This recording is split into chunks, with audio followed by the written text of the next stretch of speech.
കർത്താവിൽ ബഹുമാനരായ സഹോദരന്മാരെ, നിങ്ങൾക്ക് ഏവർക്കും വീണ്ടും എൻ്റെ സ്നേഹ വന്ദനങ്ങൾ. ഇന്ന്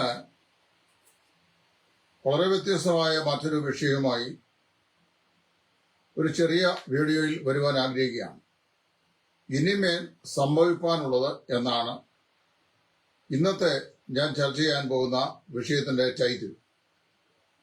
ഇനിമേൽ സംഭവിക്കാനുള്ളത് എന്ന് പറയുമ്പോൾ ഇനിയും അനധി വിദൂര ഭാവി മുതൽ അങ്ങോട്ട് വിശ്വാസികളെ സംബന്ധിച്ചിടത്തോളം സംഭവിക്കാനുള്ള കാര്യപരിപാടികളുടെ പ്രാവചനികമായ കാര്യപരിപാടികളുടെ ഒരു ചെറിയ ചുരുക്ക പട്ടിക ഒരു വീഡിയോയിൽ പറയണം എന്ന് ചില ആളുകൾ എന്നോട് ആവശ്യപ്പെട്ടു. ആ നിലയിലാണ് ഇന്ന് ഇപ്പോൾ ഞാനിവിടെ ഈ വീഡിയോയിൽ പറയാൻ ആഗ്രഹിക്കുന്നത്.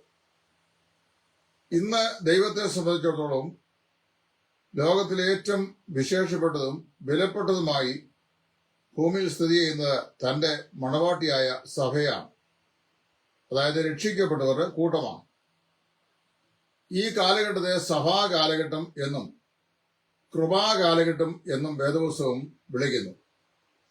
ദൈവം തന്റെ കൃപയാൽ മനുഷ്യ വർഗത്തിന്റെ രക്ഷയ്ക്ക് വേണ്ടി ഉള്ള സംവിധാനങ്ങൾ ഒരുക്കുകയും ഈ കാലഘട്ടങ്ങളിൽ കർത്താവായ യേശുവിനെ രക്ഷിതാവും കർത്താവുമായി കൈക്കൊള്ളുന്ന ആളുകളെ തന്റെ സഭയോട് കർത്താവ് ചേർത്ത് തന്റെ മണവാട്ടിയായ സഭയെ ഒരുക്കിക്കൊണ്ടിരിക്കുകയും ചെയ്യുന്ന കാലഘട്ടമാണ് ഈ കാലഘട്ടം. ഈ കാലഘട്ടം എത്ര നാളത്തേക്ക് എന്നതിനെക്കുറിച്ച് വ്യക്തമായിരിക്കുന്ന ഒരു വെളിപ്പാട് വേദപുസ്തകം നൽകിയിട്ടില്ല. എന്നാൽ നൽകപ്പെട്ടിരിക്കുന്ന തിരുവെഴുത്തുകളുടെ അടിസ്ഥാനത്തിൽ 2000-ൽ പരം വർഷങ്ങൾ എന്നാണ് മനസ്സിലാക്കാൻ കഴിയുന്നത്. പെന്തിക്കോസ്ത് നാളിലാണ് ഈ സഭ ആരംഭിക്കുന്നത്. പ്രവൃത്തിയുള്ള പുസ്തകം 2-ാം അധ്യായം 47-ാം വാക്യം. കർത്താവ് താൻ രക്ഷിക്കപ്പെടുന്നവരെ ദിനംപ്രതി സഭയോട് ചേർത്തുകൊണ്ടിരുന്നു. പെന്തിക്കോസ്ത് നാളിൽ ആവിർഭവിച്ച ഈ സഭ കാലത്തിലൂടെ കഴിഞ്ഞ 20 നൂറ്റാണ്ടുകളായി ഒരുക്കപ്പെട്ട 21-ാം നൂറ്റാണ്ടിന്റെ ആദ്യ ഭാഗത്തിലേക്ക് എത്തിയിരിക്കുകയാണ്.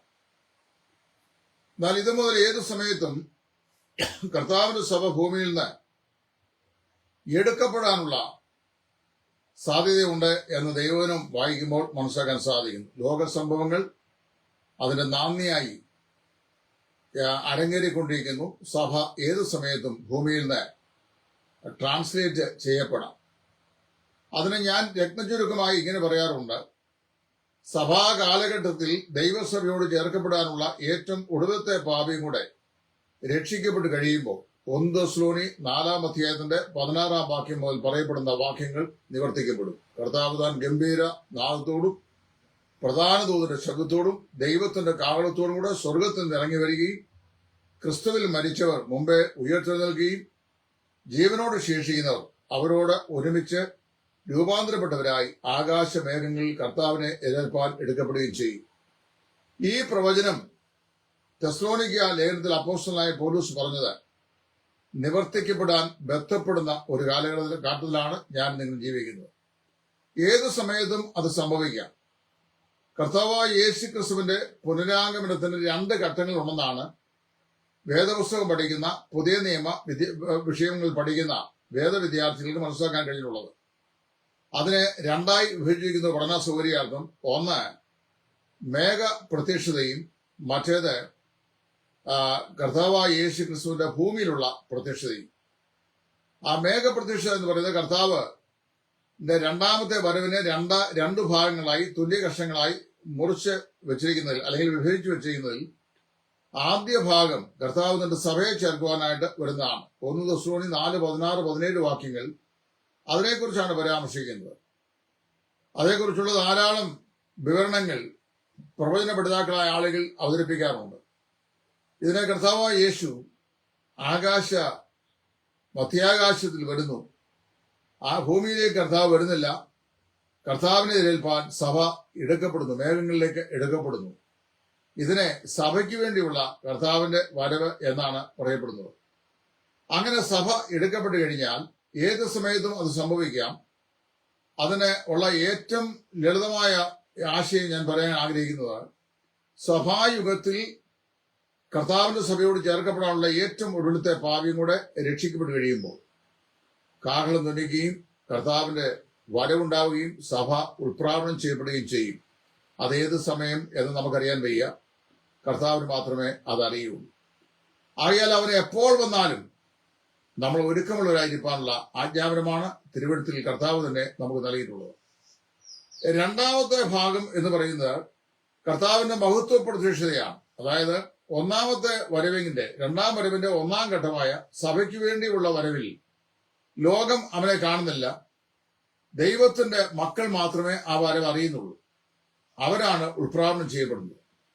എന്നാൽ രണ്ടാമത്തെ വരവ് എന്ന് പറയുന്നത് സഭയുടെ ഉൾപ്രാവണത്തിന് ശേഷം 7 വർഷങ്ങൾ കഴിഞ്ഞിട്ട് കർത്താവായ യേശു ഒലിവുമലയിൽ തന്റെ സഭയുമായി പ്രത്യക്ഷപ്പെടുന്ന മഹത്വ പ്രത്യക്ഷതയാണ്.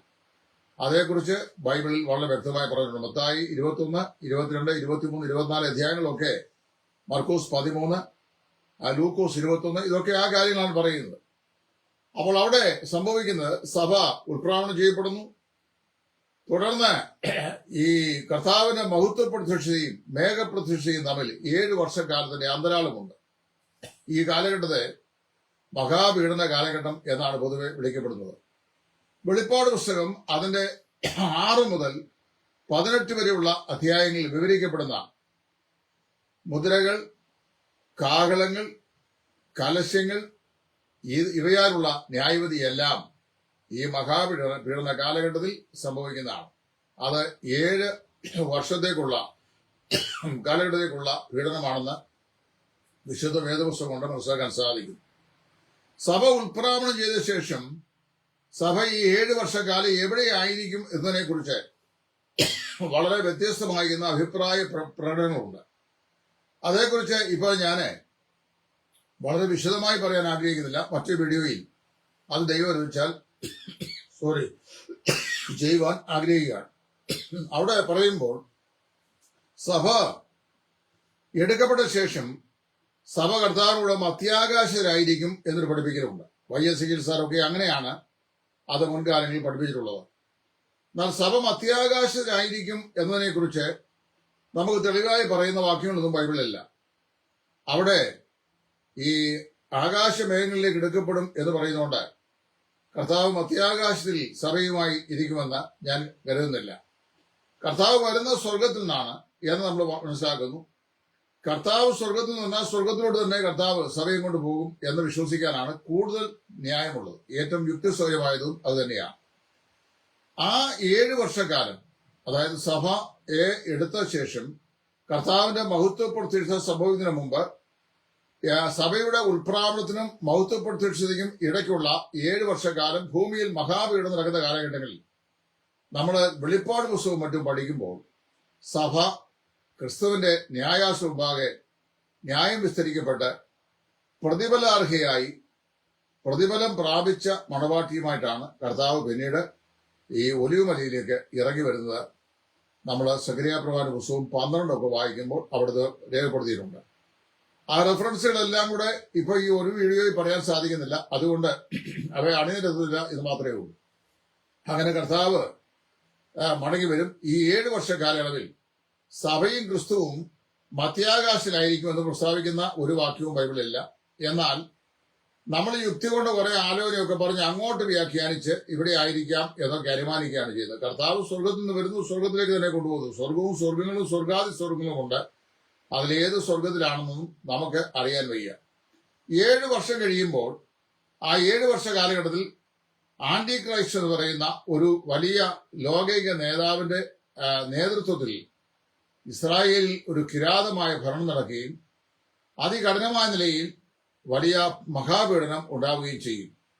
ഈ മഹാപീഡനത്തിന്റെ അന്ത്യസമയത്താണ് യഹൂദന്മാർ തങ്ങളുടെ ചിലകാല പ്രതീക്ഷയിൽ നിന്ന് അന്ധമായി വിശ്വസിച്ച് സ്വീകരിച്ച ഈ അന്തിക്രിസ്തു അല്ലെങ്കിൽ എതിർ ക്രിസ്തു അവരെ പീഡിപ്പിക്കാനായിട്ട് ശ്രമിക്കുകയും യഹൂദന്മാർക്ക് അറുപ്പായിരിക്കുന്ന ഒരു പന്നിയെ യഹൂദന്മാർ ആ കാലഘട്ടത്തിൽ ഉണ്ടാക്കുന്ന ദേവാലയത്തിന്റെ അകത്ത് യാഗം കഴിക്കുകയും ദേവാലയം തീണ്ടിക്കുകയും ഒക്കെ ചെയ്യുകയും ഒരു മൃഗത്തിന്റെ സംസാരിക്കാൻ ശക്തിയുള്ള ഒരു മൃഗത്തിന്റെ പ്രതിമയെ വെച്ചിട്ട് ആ പ്രതിമയെ നമസ്കരിക്കാൻ അവരോട് ആവശ്യപ്പെടുകയും ഒക്കെ ചെയ്യുമ്പോൾ തങ്ങൾക്ക് അബദ്ധം പറ്റിപ്പോയി എന്നവർ മനസ്സിലാക്കും. അങ്ങനെ അത്യന്തമായി ഈ എതിർ ക്രിസ്തുവിന്റെ കരങ്ങളാൽ ഇസ്രായേൽ ജാതി പീഡിപ്പിക്കപ്പെടും. ഒടുവിൽ അവരുടെ ഉദ്ധാരകനായി നമ്മുടെ കർത്താവായ യേശു ഒലിവ് മലയിൽ പ്രത്യക്ഷനാകും. അവിടെ പ്രത്യക്ഷനായി കഴിഞ്ഞാൽ കർത്താവ് എതിർ ക്രിസ്തുവുമായി യുദ്ധം ചെയ്ത് അവനെ നരകത്തിലേക്ക് തള്ളികളയും. അതേസമയത്ത് ഇസ്രായേലിന് ചിരകാല പ്രതീക്ഷയായിരുന്ന അവരുടെ രാജ്യം കർത്താവ് യഥാസ്ഥാനത്തായി കൊടുക്കും. അതിന് തൊട്ടു മുമ്പ് നമ്മൾ വായിക്കുന്നു, മത്തായി 24 വായിക്കുന്ന പോലെ കർത്താവ് യഹോശാഫാത്ത് വാലിയിൽ താഴ്വരയിൽ തന്റെ തേജസ്സിന്റെ സിംഹാസനം സ്ഥാപിക്കും. തേജസ്സിന്റെ സിംഹാസനം സ്ഥാപിച്ചിട്ട് ആ സിംഹാസനം ഇരുന്നുകൊണ്ട് മഹാപീഡന കാലത്ത് തന്റെ ജനമായ ഇസ്രായേലിനോട് അനുഭാവപൂർവ്വം ഏർപ്പെട്ട ചുറ്റുപാടുമുള്ള ജാതികളെ അവരെ പീഡിപ്പിക്കുന്നതിന് അവർക്ക് പീഡിപ്പിക്കുന്ന ആൾക്കാർക്ക് ഫ്യൂവൽ പകർന്നു കൊടുത്ത ഇസ്രായേലിന്റെ ശത്രുക്കളായ ആളുകളെയും ഇടത്തും വലത്തുള്ളവരായി അല്ലെങ്കിൽ ചെമ്മരിയാടുകളും കോലാടുകളുമായി അവരെ വേർതിരിക്കും. യഹോശാഫാത്ത് താഴ്വരയിൽ വെച്ച് അവരെ താനെ തേജസ്സിന്റെ സിംഹാസനം സ്ഥാപിച്ച് അവിടെ വെച്ച് ഈ ഇസ്രായേലിനെ തങ്ങളുടെ പീഡന കാലഘട്ടങ്ങളിൽ സഹായിച്ച ജാതികളോട്, എന്റെ പിതാവിനാൽ അനുഗ്രഹിക്കപ്പെട്ടവരെ, നിങ്ങൾക്കായി ഒരുക്കിയിരിക്കുന്ന പിതാവിന്റെ രാജ്യത്തിലേക്ക് പ്രവേശിച്ചുകൊള്ളുവിൻ എന്ന് പറഞ്ഞ് അവർക്ക് പ്രവേശനം നൽകുകയും മറ്റവരെ ന്യായവിധിക്കായി മുദ്രയിട്ട് മാറ്റുകയും ചെയ്യും. അതിനുശേഷമാണ് കർത്താവായ യേശു തന്റെ 1000 ആണ്ട് അക്ഷരീകമായ വാഴ്ചയ്ക്ക് വേണ്ടി, അല്ലെങ്കിൽ ക്രിസ്തുവിന്റെ 1000 ആണ്ട് വാഴ്ചയ്ക്ക് വേണ്ടി തന്റെ സിംഹാസനം യെരുശലേം തലസ്ഥാനമാക്കി സ്ഥാപിക്കുകയും തന്റെ സഭയുമായി കർത്താവ് 1000 ആണ്ട് ഈ ഭൂമിയിൽ വാഴുകയും ചെയ്യുന്നത്. അതേക്കുറിച്ച് അനേക വാക്യഭാഗങ്ങൾ യെശയ്യാ പ്രവാചകന്റെ പുസ്തകം തുടങ്ങി മറ്റ് പല വേദഭാഗങ്ങളിലും വെളിപ്പാട് പുസ്തകത്തിലും ദാനിയേൽ പ്രവാചകന്റെ പുസ്തകത്തിലും ഒക്കെ സമഗ്രമായി പറഞ്ഞിട്ടുണ്ട്. കർത്താവ് അക്ഷരീകമായി തന്റെ സഭയുമായി 1000 സംവത്സരം ഈ ഭൂമിയിൽ ഉണ്ടായിരിക്കും. ഇതിനെ സഹസ്രാബ്ദ വാഴ്ച കാലഘട്ടം എന്നാണ് പറയുന്നത്. അപ്പൊ സംഭവങ്ങളുടെ സീക്വൻസ് അനുസരിച്ച് ഇനി പെട്ടെന്ന് സംഭവിക്കാനുള്ളത് സഭയുടെ ഉൾപ്രാവണമാണ്. ഉൾപ്രാവണം കഴിഞ്ഞാൽ 7 വർഷക്കാലം ഭൂമിയിൽ മഹാപീഡനത്തിനെങ്കിൽ എതിർ ക്രിസ്തു ഇസ്രായേൽ മക്കളെ വളരെയധികം പീഡിപ്പിക്കുന്നു. ഒടുക്കം അവരെ രക്ഷയ്ക്കായി തങ്ങളുടെ കുത്തിയിട്ടുള്ളവരിലേക്ക് നോക്കുകയും അവരെക്കുറിച്ച് ഏകയാതനെക്കുറിച്ച് പോലെ വിലപിക്കുകയും ചെയ്യുന്നു. അപ്പോൾ അവരുടെ രക്ഷയ്ക്കായി, ദേശീയമായ രക്ഷയ്ക്കായി കർത്താവിന്റെ സഭയുമായി ഒലിവുമലയിലേക്ക് വരുന്നു. എതിർ ക്രിസ്തുവിനോട് യുദ്ധം ചെയ്ത് അവനെ തോൽപ്പിച്ച് നരകത്തിലേക്ക് തള്ളുന്നു. ഇസ്രായേലിനെ സഹായിച്ച ജാതികളെ ദൈവരാജ്യത്തിലേക്ക് പ്രവേശിപ്പിക്കുവാൻ അനുമതി നൽകുന്ന തേജസ്സിന്റെ സിംഹാസനം യഹോശാഫാത്ത് താഴ്വരയിൽ സ്ഥാപിക്കുന്നു. അവരെ പിതാവിനാൽ അനുഗ്രഹിക്കപ്പെട്ടവരായി വേർതിരിച്ച് താൻ സ്ഥാപിക്കാൻ പോകുന്ന സഹസ്രാബ്ദ രാജ്യത്തിനായി ഒരുക്കുന്നു. പിന്നീട് സഹസ്രാബ്ദ രാജ്യം താൻ സ്ഥാപിക്കുന്നു. സഹസ്രാബ്ദ രാജ്യത്തിൽ 1000 വർഷക്കാലം കർത്താവ് ഈ ഭൂമിയിൽ നീതിയോടെ ഭരിക്കുന്നു. അതാണ് 2-ാം സങ്കീർത്തനത്തിൽ നാം വായിക്കുന്നു.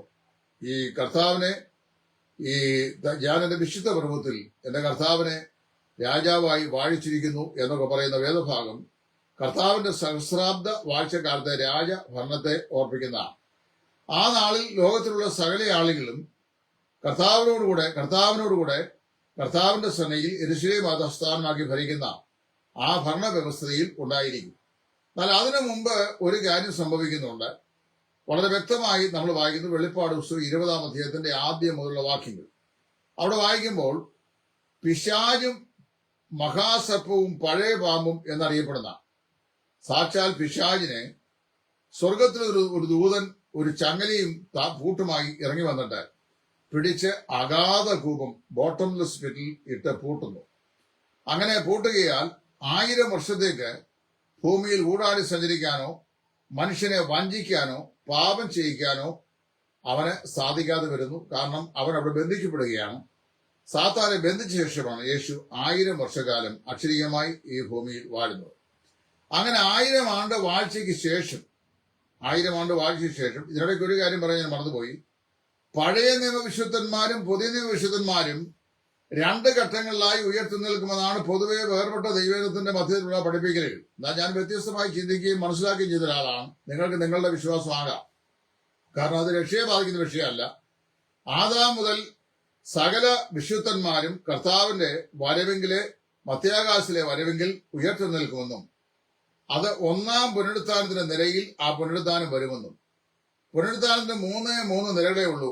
ആദ്യ ഫലം ക്രിസ്തു, പിന്നെ ക്രിസ്തുവിനുള്ള വരവെങ്കിൽ, പിന്നെ അവസാനം. അപ്പോൾ കർത്താവായ യേശു പരിചയത്തിൽ ആദ്യജാതനായി ഉയർത്തെഴുന്നേറ്റു, അത് ആദ്യ ഫലം.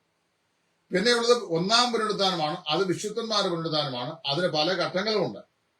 അതില് കർത്താവിന്റെ മധ്യാകാശ വരവെങ്കിൽ ഇവരെല്ലാവരും ഉയർത്തി നിൽക്കും. എന്നാൽ പഴയ വിശുദ്ധന്മാർ ദൈവസഭയുടെ അംഗങ്ങളും അല്ല. സഭയുടെ അംഗങ്ങൾ എന്ന് പറഞ്ഞാൽ പെന്തക്കോസ്ത് മുതൽ കർത്താവിന്റെ മധ്യാകാശത്തിലെ വരെയുള്ള കാലഘട്ടങ്ങളിൽ രക്ഷിക്കപ്പെട്ട വിശുദ്ധന്മാർ മാത്രമാണ്. അപ്പം എന്നാൽ സഭാവിശ്വാസത്തോടു കൂടെ ഉയർത്തെഴുന്നേൽക്കുന്ന ഈ പഴയ വിശുദ്ധന്മാരും പുനരുത്ഥാനത്തിൽ ഉണ്ടായിരിക്കും. അത് കഴിഞ്ഞ് മഹാപീഡന കാലഘട്ടത്തിന്റെ അന്ത്യത്തിൽ ആ കാലഘട്ടങ്ങളിൽ എതിർ ക്രിസ്തുവിനോട് എതിർത്ത് നിൽക്കുകയും തങ്ങളുടെ സാക്ഷ്യവും സുവിശേഷത്തിന്റെ സത്യവചനവും മുറുകെ പിടിക്കുകയും ചെയ്ത ഒരുപറ്റം പീഡിതരായ ആളുകൾ രക്തസാക്ഷികളായി തീരും. ആ രക്തസാക്ഷികളായ ആളുകളുടെ പുനരുത്ഥാനം മഹാപീഡനത്തിന്റെ അന്ത്യത്തിൽ കർത്താവിന്റെ രണ്ടാമത്തെ പ്രത്യക്ഷയുടെ രണ്ടാം ഘട്ടത്തിൽ അത് സംഭവിക്കും. അവരും ഒന്നാം പുനരുത്ഥാനത്തിന്റെ ഭാഗമായി കൂട്ടിച്ചേർക്കപ്പെടും. അവരോട് ചേർന്നാണ് പിന്നെ സഹസ്രാബ്ദ വാഴ്ചയ്ക്കായി കർത്താവ് തയ്യാറാകുന്നത്. 1000 വർഷക്കാലം ഒരു രാജാവ് നീതിയോട് വാഴും എന്ന് എഴുതപ്പെട്ടിരിക്കുന്ന പ്രവചനം അവിടെ നിവൃത്തിയാകുകയും അക്ഷരീകമായി 1000 ആണ്ട് കർത്താവായ യേശു ഈ ഭൂമിയിൽ രാജാവും കർത്താവുമായി ഭൂമിയെ അടക്കി ഭരിക്കുകയും ചെയ്യും. ലോകത്തിലെ സകല ജാതികളുടെയും ആരാധന അവനോടാകും. ആ കാലഘട്ടങ്ങളിലും സുവിശേഷം ലോകത്തെ അറിയിക്കാനുള്ള, അതായത് ദൈവരാജ്യത്തിന്റെ സുവിശേഷം അറിയിക്കാനുള്ള സംവിധാനങ്ങൾ ദൈവം വെച്ചിട്ടുണ്ട്. അതേക്കുറിച്ചൊക്കെ നമ്മൾ വെളിപ്പാട് പുസ്തകത്തിൽ വായിക്കുന്നുണ്ട്. അന്ന് പ്രഘോഷിക്കപ്പെടുന്ന സുവിശേഷം മുഖാന്തരമായും നീതിയുടെ രാജാവിന്റെ അക്ഷരീകമായ വാഴ്ചയെക്കുറിച്ചുള്ള കേട്ടുകേഴ്വികൾ കൊണ്ടും ലോകത്തിലെ അനേക ജാതികളിൽ നിന്ന് അനേക ആയിരങ്ങൾ ലക്ഷങ്ങൾ രക്ഷിക്കപ്പെട്ട് മുമ്പോട്ട് വരും. അവരെ രക്ഷിക്കപ്പെട്ട ജാതികൾ എന്ന് പേർ വിളിക്കപ്പെടുമെന്ന് യെശയ്യാ പ്രവാചകന്റെ പുസ്തകത്തിൽ പ്രത്യേകം എഴുതിയിട്ടുണ്ട്. 60 മുതലുള്ള അധ്യായങ്ങൾ നിങ്ങൾ വായിക്കുക. അവിടെ പ്രത്യേകം അവർ പറഞ്ഞുകൊണ്ട് അവർ ജാതികൾ രക്ഷിക്കപ്പെടുകയാൽ അവരെ രക്ഷിക്കപ്പെട്ട ജാതികൾ എന്ന് പേർ വിളിക്കപ്പെടും. അങ്ങനെ കർത്താവായ യേശു ഈ 1000 ആണ്ടിൽ ലോകത്തെ ഭരിച്ചതിന് ശേഷം 1000 ആണ്ട് കഴിയുമ്പോൾ കർത്താവ് ഈ 1000 ആണ്ട് വാഴ്ചയുടെ സമാരംഭത്തെങ്കിൽ അഗാധ കൂപത്തിൽ പൂട്ടിയിട്ട പിശാചിനെ അല്പകാലത്തേക്ക് അഴിച്ചുവിടും. അവൻ ചെന്നിട്ട് ലോകത്തിലെ സകല ജാതികളുടെ രാജാക്കന്മാരെയും 1000 ആണ്ട് നീതിയോടെ സമാധാനത്തോടെ ഈ ലോകത്തെ അക്ഷരീകമായി ഭരണം നടത്തിയ ദൈവപുത്രനായ യേശുക്രിസ്തുവിനെതിരെ യുദ്ധം ചെയ്യാനായിട്ട് അവരെ കൂട്ടിക്കൊണ്ടുവരും. ആ കൂട്ടിക്കൊണ്ടുവന്ന് മഹായുദ്ധം ഉണ്ടാകും യെരൂശലേമിൽ വെച്ച്. ആ മഹായുദ്ധത്തെയാണ് ഗോഗ് മാഗോഗ് യുദ്ധം എന്ന പേരിൽ അറിയപ്പെടുന്നത്. അത് 1000 ആണ്ട് വാഴ്ചയ്ക്ക് ശേഷം പിശാച് ഭൂമിയിലെ ജാതികളായ രാജാക്കന്മാരെയും അവരുടെ പ്രജകളെയും വശീകരിച്ച് ക്രിസ്തുവിന് വിരോധമായി യുദ്ധം ചെയ്യാൻ കൂട്ടിവരുന്ന ആ യുദ്ധത്തിൽ നമ്മൾ വായിക്കുന്നത് കർത്താവ് തന്റെ വായിലെ ശ്വാസത്താൽ അവരെ ഒടുക്കിക്കളയുകയും രാജാവും കർത്താവുമായവൻ പിശാചിനെ ബന്ധിച്ച് നിത്യ നരകത്തിലേക്ക് ഇടുകയും ചെയ്യും. ആ സമയത്ത് 1000 ആണ്ട് വാഴ്ച കഴിഞ്ഞു കഴിയുമ്പോൾ രക്ഷിക്കപ്പെടാത്തവരായി ആദാം മുതൽ ഇങ്ങോട്ടുള്ള ഈ നൂറ്റാണ്ടുകളിൽ സഹസ്രാബ്ദങ്ങളിൽ രക്ഷിക്കപ്പെടാത്തവരായി മരിച്ച് മാറ്റപ്പെട്ട ആളുകളുടെ പുനരുത്ഥാനം സംഭവിക്കും. ഇതിനെ ഒടുവിലത്തെ പുനരുത്ഥാനം അല്ലെങ്കിൽ രണ്ടാം പുനരുത്ഥാനം എന്നാണ് അറിയപ്പെടുന്നത്. ഒന്നാം പുനരുത്ഥാനം സിദ്ധന്മാരുടെ പുനരുത്ഥാനമാണ്, അതായത് വിശ്വാസികളുടെ പുനരുത്ഥാനമാണ്. വിശ്വാസികളുടെ പുനരുത്ഥാനത്തിൽ ആദാം മുതൽ കർത്താവായ യേശുക്രിസ്തുവിന്റെ മേഘപ്രത്യക്ഷത വരെയുള്ള കാലഘട്ടങ്ങളിലെ എല്ലാ ശക്തിമാന്മാരും പുനരുത്ഥാനം ചെയ്യും. അവരെ പുനരുത്ഥാനം ചെയ്ത ഒന്നാം പുനരുത്ഥാനത്തിന്റെ ഭാഗമായി തീരും. മഹാപീഡന കാലത്തെ രക്തസാക്ഷികളായി മരിച്ചടക്കപ്പെടുന്ന വിശുദ്ധന്മാരുടെ പുനരുത്ഥാനം മഹാപീഡനത്തിന്റെ അന്ത്യത്തിൽ കർത്താവിന്റെ രണ്ടാമത്തെ പ്രത്യക്ഷയുടെ രണ്ടാം ഘട്ടമായ മഹത്വ പ്രത്യക്ഷയുടെ സമാരംഭത്തിൽ സംഭവിക്കുകയും അവരും ഒന്നാം പുനരുത്ഥാനത്തിന്റെ ഭാഗമായി ഉയർത്തെഴുന്നേറ്റ് ചേർക്കപ്പെടുകയും ചെയ്യും. അങ്ങനെ വന്ന ശേഷം യേശു 1000 ആണ്ട് വർഷക്കാലം ഈ ഭൂമിയെ ഭരിച്ചതിന് ശേഷം പിശാചിനെ അഴിച്ചുവിടുകയും പിശാച് ലോകത്തിലെ സകല ജനതകളെയും ക്രിസ്തുവിനും അവന്റെ രാജ്യത്തിനും വിരോധമായി കൂട്ടിവരുത്തുകയും ഗോഗ് മാഗോഗ് എന്ന് പറയുന്ന ലോക പ്രശസ്തമായിരിക്കുന്ന യുദ്ധം, അതാണ് ഇനിയും ഭൂമിയിൽ കാണാൻ പോകുന്ന ഏറ്റവും വലിയ യുദ്ധം.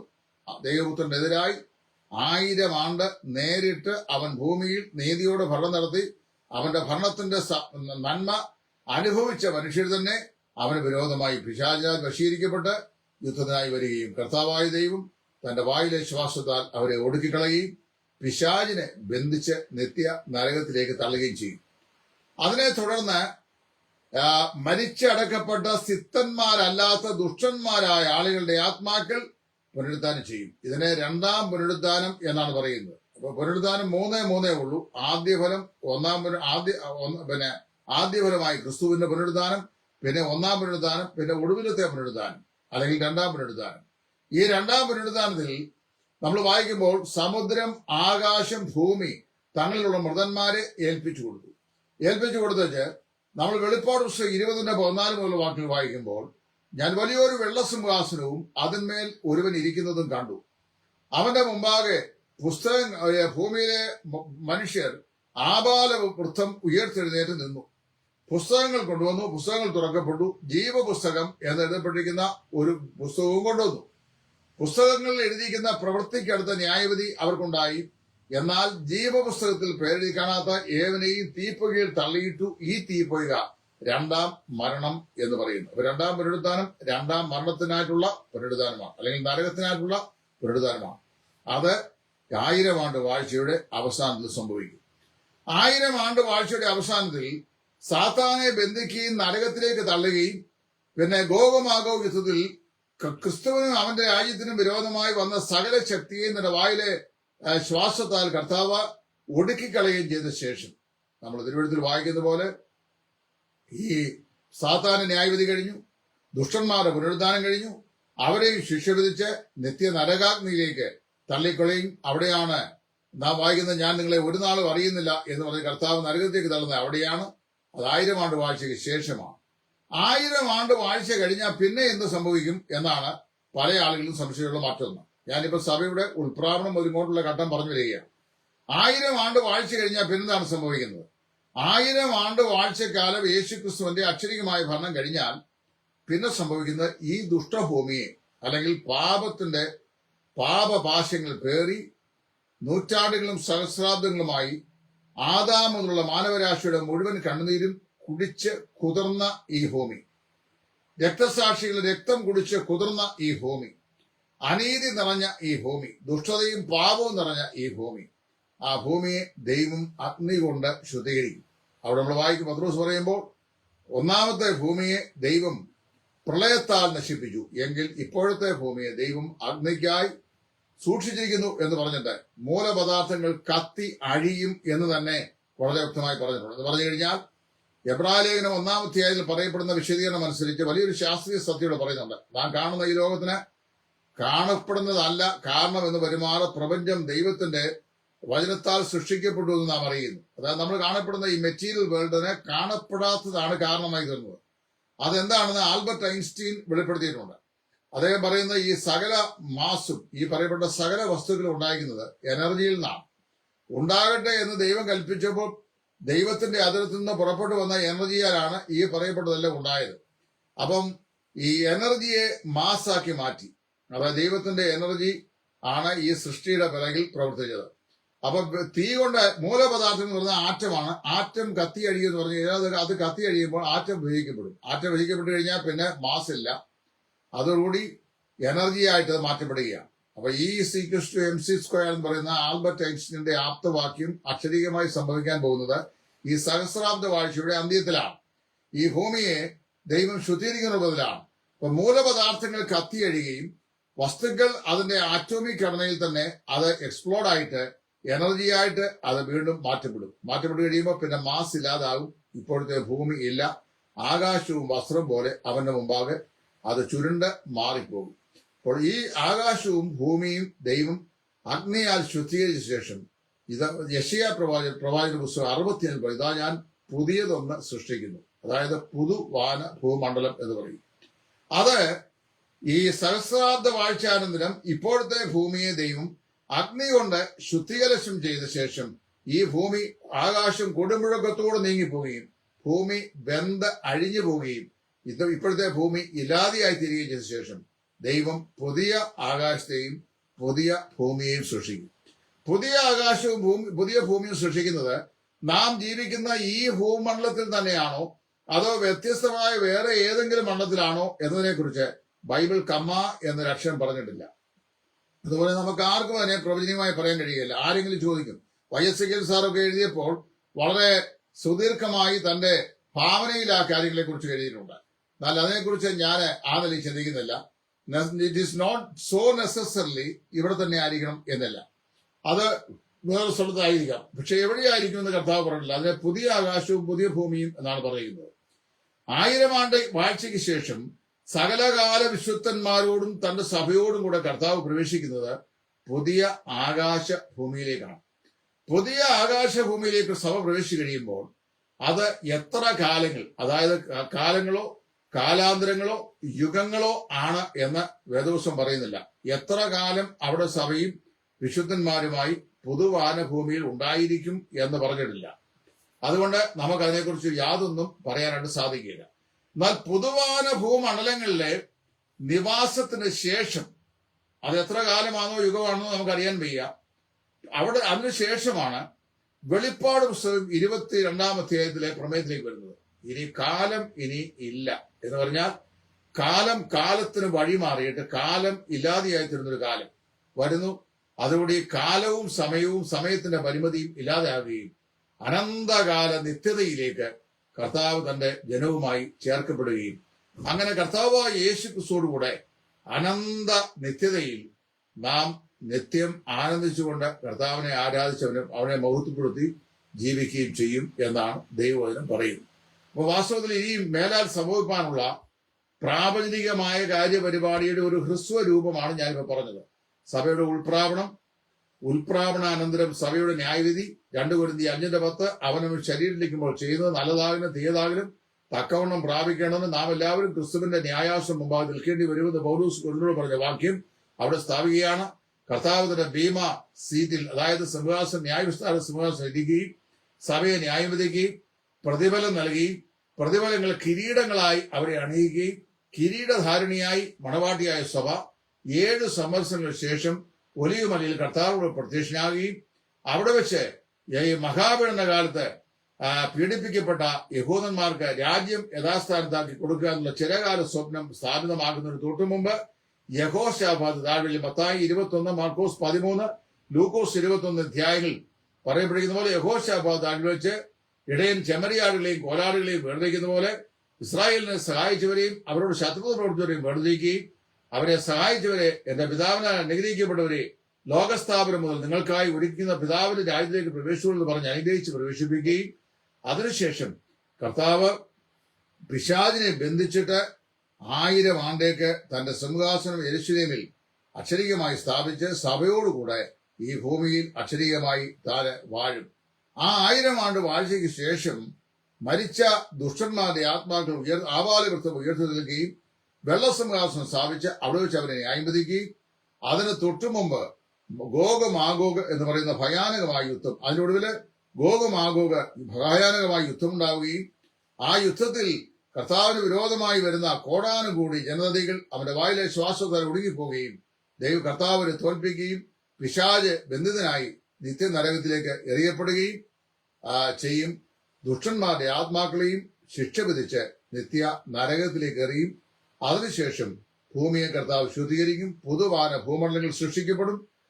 പുതുവാന ഭൂമണ്ഡലങ്ങളിൽ സഭ എത്ര കാലമായിരിക്കും എന്ന് നമുക്കറിയാൻ വയ്യ, അത് വെളിപ്പെടുത്തിയിട്ടില്ല. അതിനുശേഷം സകലകാല വിശുദ്ധന്മാരുമായി സഭ നിത്യതയിലേക്ക് പ്രവേശിക്കുകയും കർത്താവിനോട് അനന്തം നിത്യതയിൽ നാം സന്തോഷിച്ചുകൊണ്ട് ആയിരിക്കുകയും ചെയ്യും. ഇതാണ് ഈ വിശുദ്ധ വേദപുസ്തകത്തിൽ പ്രാപഞ്ചികമായി ഇനി വിദൂര ഭാവിയിൽ സംഭവിക്കാനുള്ള സംഭവ വികാസങ്ങളുടെ ഒരു വ്യക്തമായിരിക്കുന്ന രൂപരേഖ എന്ന് പറയുന്നത്. നമ്മളെ സംബന്ധിച്ചിടത്തോളം ഇനി ഭാവിയിൽ എന്തെല്ലാം കാര്യങ്ങൾ സംഭവിച്ചാലും സഭയെ സംബന്ധിച്ച് അതൊന്നും ഒരു വിഷയമല്ല. കാരണം കർത്താവിന്റെ വരവിന് വേണ്ടിയാണ് സഭ ഇപ്പോൾ ഒരുങ്ങിക്കൊണ്ടിരിക്കുന്നത്. സഭ നോക്കി പാർക്കുന്നത് കർത്താവിന്റെ പ്രത്യക്ഷയ്ക്ക് വേണ്ടിയാണ്. അത് ഏത് സമയത്തും സംഭവിക്കാം. ഞാൻ ആദ്യം ഈ വീഡിയോയുടെ ആരംഭത്തിൽ പറഞ്ഞതുപോലെ ഈ സഭായുഗത്തിൽ രക്ഷിക്കപ്പെട്ട് കർത്താവിന്റെ ശരീരമായ സഭയോട് ചേർക്കപ്പെടാനുള്ള ഏറ്റവും ഒടുവിലത്തെ പാപിയും കൂടെ രക്ഷിക്കപ്പെട്ടു കഴിയുമ്പോൾ കാഹളം തൊഴിയുകയും മരിച്ചവർ ഉയർക്കുകയും ജീവനോടിരിക്കുന്നവർ രൂപാന്തരപ്പെടുകയും നാം ഒരുമിച്ച് കർത്താവിനെ എതിരേൽപ്പാൻ മേഘങ്ങളിൽ എടുക്കപ്പെടുകയും ചെയ്യും. അതോടുകൂടി സഭയെക്കുറിച്ചുള്ള ദൈവത്തിന്റെ കാര്യപരിപാടിക്ക് തിരശ്ശീല വീഴുകയായി. അതുകൊണ്ട് നമ്മെ ദൈവം ഏൽപ്പിച്ച ദൗത്യം സഭയെന്നുള്ളതാണ്. അതിന്റെ കെട്ടുപടി എന്നുള്ളതാണ്. സുവിശേഷ പ്രവർത്തനം എന്നുള്ളതാണ്. അത് വിശ്വസ്തമായി ചെയ്തുകൊണ്ട് കർത്താവിന്റെ പ്രത്യക്ഷതയ്ക്കായി നോക്കി പാർത്തുകൊണ്ട് വിശ്വാസത്താൽ പ്രത്യാശയാൽ നമുക്ക് മുമ്പോട്ട് ജീവിക്കാം. ദൈവമായ കർത്താവ് അതിനായി നമ്മെ ഏവരെയും ഒരുക്കുകയും സഹായിക്കുകയും അനുഗ്രഹിക്കുകയും ചെയ്യുമാറാകട്ടെ എന്ന് പ്രാർത്ഥിച്ചുകൊണ്ട് തൽക്കാലം നിർത്തുന്നു. ദൈവം ഏവരെയും അനുഗ്രഹിക്കട്ടെ. നിങ്ങൾക്ക് എന്തെങ്കിലും സംശയങ്ങൾ ഈ വിഷയത്തിൽ ഉണ്ടെങ്കിൽ എന്നെ കോൺടാക്ട് ചെയ്യുക. എന്റെ WhatsApp number 9995715708. I repeat, 9995715708. God bless you all. Thank you.